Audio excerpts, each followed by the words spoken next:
جو لوگ اللہ پر ایمان لائیں، کہیں کہ ہمارا رب اللہ ہے، پھر اس پر جم جائیں، ان پر فرشتوں کا نزول ہوتا ہے، نہ کوئی غم کرو نہ خوف، خوشیاں مناؤ جنت کی جس کا تم سے وعدہ کیا گیا تھا۔ اللہ کی ربوبیت پر اطمینان جب انسان کو ہو جاتا، میرا رب اللہ ہے، ربی اللہ، انسان کے لیے نہ کوئی کھٹکا، نہ کوئی خطرہ، نہ کوئی خوف، نہ کوئی حزن۔ جو کچھ ہو رہا ہے کس کے اذن سے ہو رہا ہے؟ اللہ کے اذن سے۔ اللہ کے اذن کے بغیر پتہ تک نہیں ہلتا۔ یہ کوئی اندھا بہرا مادہ نہیں ہے جس سے مجھے کوئی خوف ہو۔ اندھا بھینسا چلا رہا ہو اس سے تو ڈرنے کا ہر انسان کو ڈرنا چاہیے، نہ معلوم کس کو ٹکر مار دے، لیکن نہیں، اس کائنات کو چلانے والا ایک سمیع و بصیر خدا ہے۔ وہ جو میرا دوست ہے، میرا ولی ہے، اللہ ولی الذین آمنوا یخرجہم من الظلمات الی النور، اللہ اہل ایمان کا ولی ہے، ساتھی ہے، پشت پناہ ہے، مددگار ہے، حمایتی ہے۔ بتائیے جسے یقین ہو جائے کہ اللہ میرا مددگار، اللہ میرا محافظ، اللہ میرا پشت پناہ، اللہ میرا حمایتی، اس کے لیے کوئی خوف ہوگا؟ اس سے کوئی ڈر ہوگا؟ میں مثال دیا کرتا ہوں ایک بہت سادہ، پنجاب کے دیہات کی۔ تو بڑا چودھری ہے اور کوئی غریب کسان ہے، اس غریب کسان کے جانوروں کو ہر وقت اندیشہ ہوگا چوری کا، کوئی میری بھینس کھول کر نہ لے جائے، کوئی میرا بیل کھول کر نہ لے جائے۔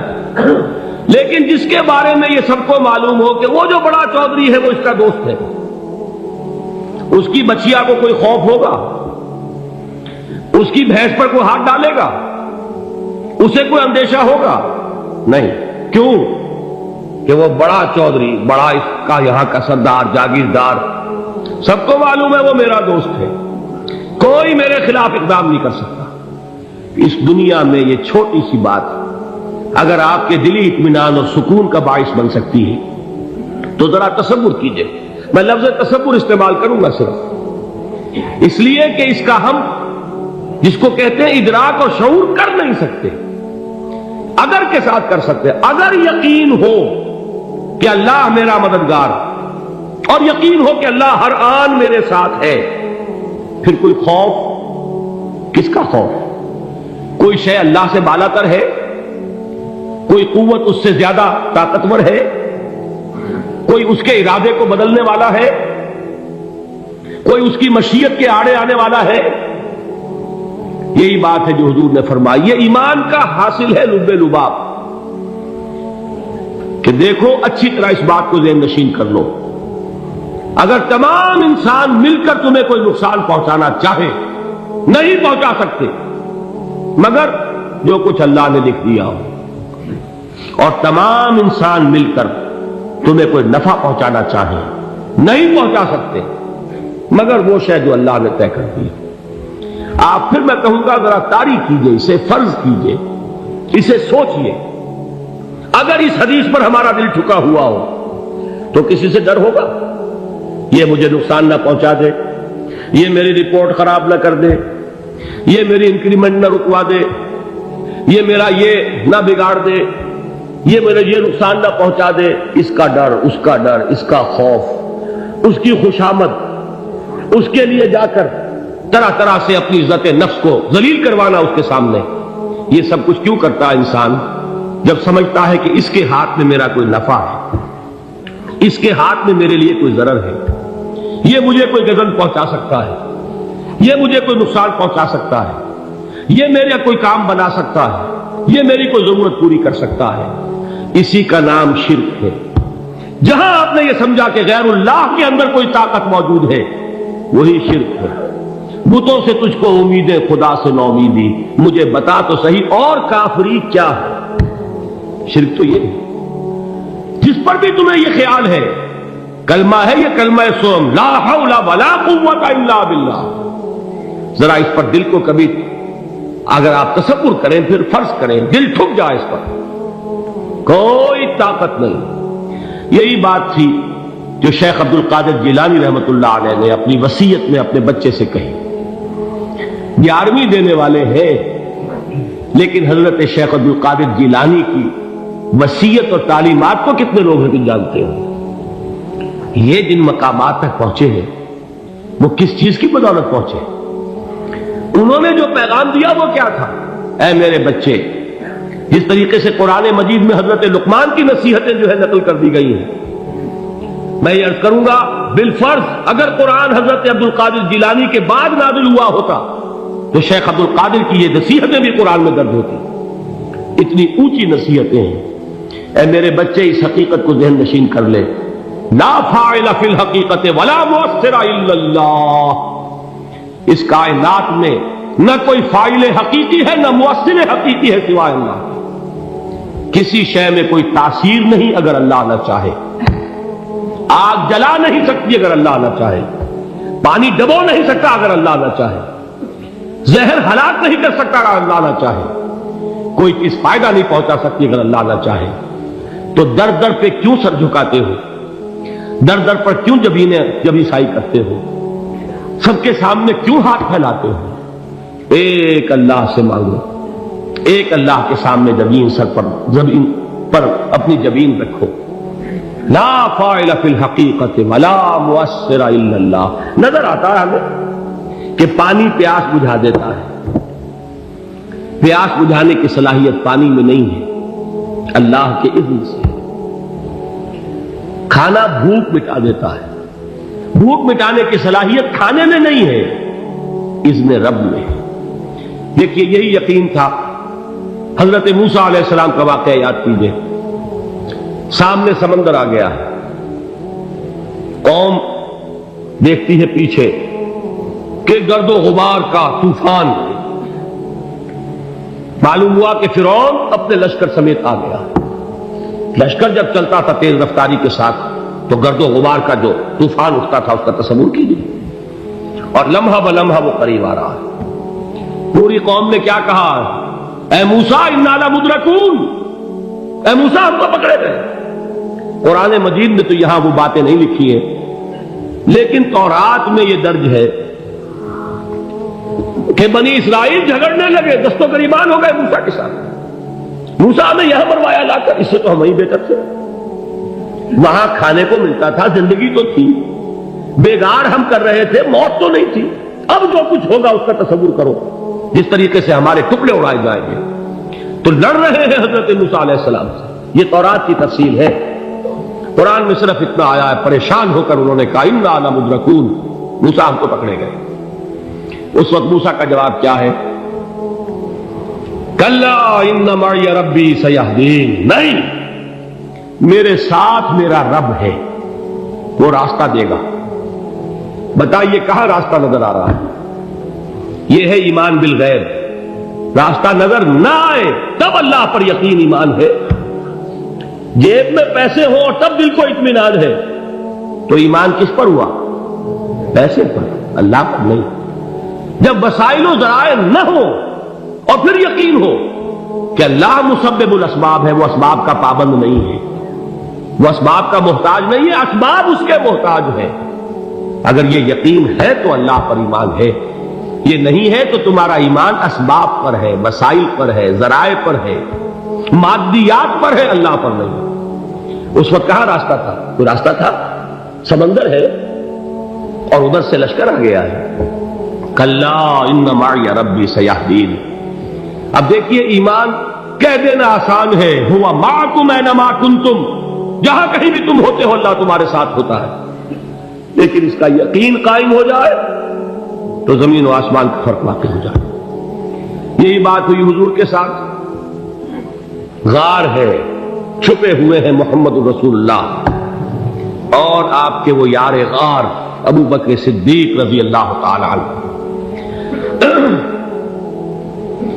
اقبال نے حضرت ابو بکر کی شان میں چند اشعار کہے صرف، لیکن واقعہ یہ ہے کہ بھاری بھاری نظموں پر اور قصیدوں پر بھاری، طویل ترین نظمیں اور قصیدے ہوں ان پر بھاری. ہمتیں ابو بکر کی ہمت جو ہے کشت ملت را چوں ابر، جیسے بارش سے کھیتی اپجتی ہے، ابو بکر کی ہمت اور عزیمت اس امت کو اسی طرح سینچنے والی ہے۔ ثانیے اسلام و غار و بدر و قبر، وہ دوسرے تھے اسلام میں، دوسرے پہلے کون تھے؟ انا اول المومنین، حضور فرماتے ہیں سب سے پہلا ایمان لانے والا میں، دوسرے ابو بکر۔ ویسے ہمارے ہاں یہ چلتا ہے اختلاف، حضرت علی پہلے ہیں کہ حضرت ابو بکر پہلے ہیں، لیکن اس میں بڑی خوبصورت تطبیق قائم کی ہے علماء نے، اور بہت صحیح ہے۔ چار کے بارے میں فیصلہ ہی مت کرو کہ کون پہلے، ان کی ایک عجیب تقسیم کر دی ہے۔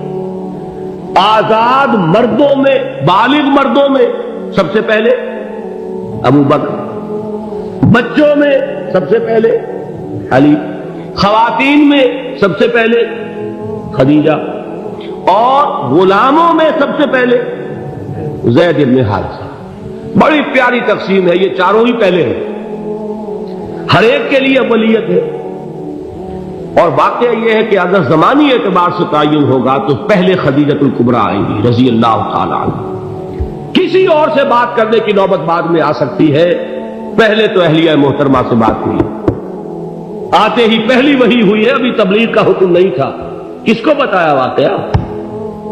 ابھی اپنی نبوت کی تبلیغ کا تو حکم ہی نہیں آیا، واقعہ کس کا ہے؟ وہ خدیجہ کا ہے۔ جب کہا ہے کہ خشیت علی نفسی، مجھے اپنی جان کا اندیشہ ہے، تو کیا جواب دیا خدیجہ نے رضی اللہ تعالی عنہا؟ وہ صدیقۃ الکبریٰ ہے، صدیقات جو ہے خواتین ان میں چوٹی پر خدیجہ الکبریٰ ہے رضی اللہ تعالی عنہا، اور صدیق جو مرد ہیں ان میں صدیق اکبر ہے ابو بکر صدیق رضی اللہ تعالی عنہ، لیکن صدیقات میں چوٹی پر۔ جب حضور نے فرمایا خشیت علی نفسی، کیا فرمایا، کیا عرض کیا، کیسے تسلی دی؟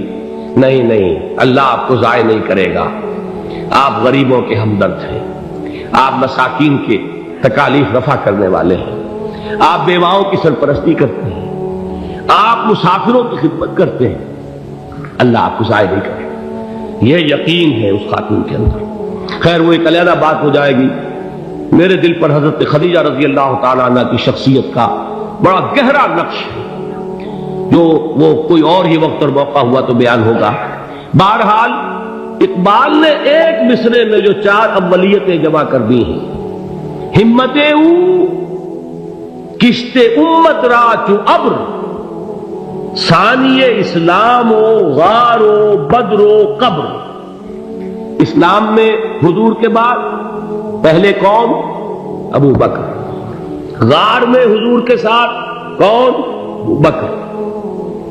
بدر کی رات اللہ کا رسول سر بسجود، وہ جھاڑ، وہ گھاس پھوس کی جو جھوپڑی بنائی گئی تھی، اور وہاں تلوار ننگی لے کر پہرا دینے والا کون؟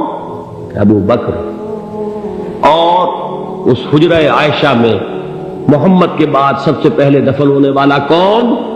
ابو بکر رضی اللہ تعالی عنہ صلی اللہ علیہ وسلم۔ وہ جو معاملہ میں سنا رہا تھا غار ثور کا، حضرت ابو بکر بھی حضور کے خیال سے لرز گئے ہیں۔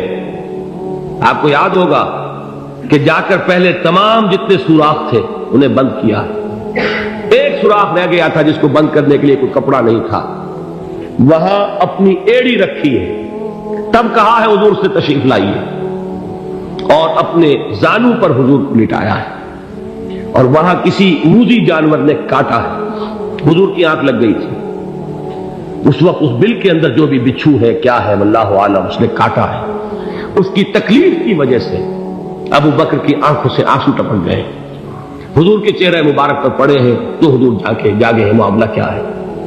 ایڑی نہیں ہٹائی وہاں سے، مبادا وہ جانور وہاں سے نکل کر محمد الرسول اللہ کو کوئی گزن پہنچا دے، ابو بکر کی ایڑی ہے، جس طرح چاہے کھا لے، ختم کر دے، جان نکل جائے تب کوئی آنچ آئے، محمد پر تو آئے، لیکن جیتے جی نہیں۔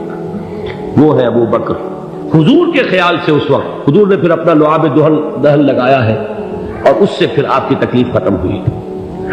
جیسے خیبر میں حضرت علی کی آنکھ دکھ رہی تھی، اس کو جو شفا حاصل ہوئی ہے وہ بھی حضور کے لعاب دہن سے ہوئی۔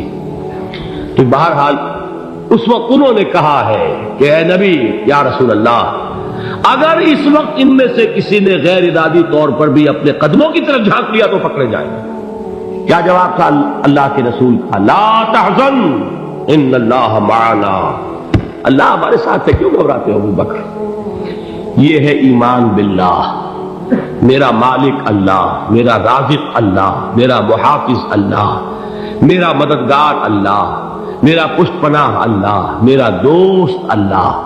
یہ دوستی ہے اللہ کی جو لب لباب ہے، حاصل ہے ایمان کا، اسی کا نام ولایت ہے۔ اولیاء اللہ کے سروں پر سینگ نہیں ہوتے، جس کے دل میں ایمان راسخ ہو چکا ہو وہی اللہ کا ولی ہے، جسے اللہ پر یقین ہو چکا ہے وہی اللہ کا ولی ہے، جسے یقین ہے اللہ میرے ساتھ ہے، میرا مددگار، میرا پشت پناہ، میرا ساتھی، میرا دوست، میرا محبوب، میرا محب۔ اللہ اہل ایمان سے محبت کرتا ہے۔ واللہ یحب الصادقین، ان اللہ یحب الذین یقاتلون فی سبیلہ صفا کانہم بنیان مرصوص۔ اللہ محبت کرنے والا، اہل ایمان محبوب، اور اہل ایمان محبت کرنے والے اللہ محبوب۔ والذین آمنوا اشد حبا للہ۔ آپ تصور کیجئے جسے یہ رشتہ ایمان یا رشتہ ولایت حاصل ہو جائے، الا ان اولیاء اللہ لا خوف علیہم ولا هم یحزنون، آگاہ ہو جاؤ، اللہ کے دوستوں کے لیے نہ کوئی خوف ہے نہ کوئی حزن ہے۔